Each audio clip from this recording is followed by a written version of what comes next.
A lot of my work comes from that strong, I suppose, storytelling background. It's grounded by personal, sort of stories, by myths and legends, and then, sort of a hybrid sort of crossover of a number of those. A lot of the works, while they seem, very aesthetically, sort of composed, there is actually a number of different layers that, sort of audiences, I suppose, have to sift through to actually realise the full narrative of one individual work.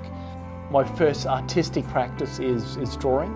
I think that's, it's quite obvious when you look at a lot of my output, a standard drawing, a lino cut, or, any other form of printmaking, even down to sculpture. And, I've got mountains and mountains of, sketchbooks that have a whole stack of, sort of drawing in it from time to time. Often I'll start with good old lino cut, one particular image, and over the course of, sort of drawing up that image on the block, and then initially start to carve it, I'll then, sort of overlay it with other mythology, other little, I suppose, motifs and, sort of icons that then, sort of connect it to other, I suppose, histories. The three works that I have in Defying Empire really look at my sculptural and installation, sort of practice within my overall, sort of arts practice. There are two wall-based installation pieces and a freestanding installation construction sort of sculpture.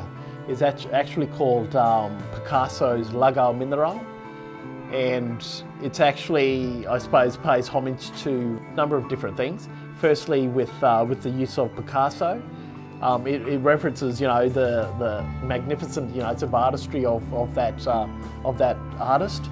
Particularly his Cubist sort of period. And when you actually look at the work itself, it's a large red and black cube, but the cube is made of these 16 various sort of spike forms that are all, sort of hand carved with traditional patterning from the Torres Straits. Lago Mineral actually means island designs, so it references, like I said, a lot of the traditional patterning from the Torres Straits on these pieces. The first wall-based piece is a work called Custodian of the Blooms, and it looks at, I suppose, traditional gardening practices in the Torres Strait, and how a lot of the inherited lands for, sort of certain, sort of clans and, sort of families entailed, sort of a lot of respect for, sort of past ancestors, and how those, sort of past ancestors influenced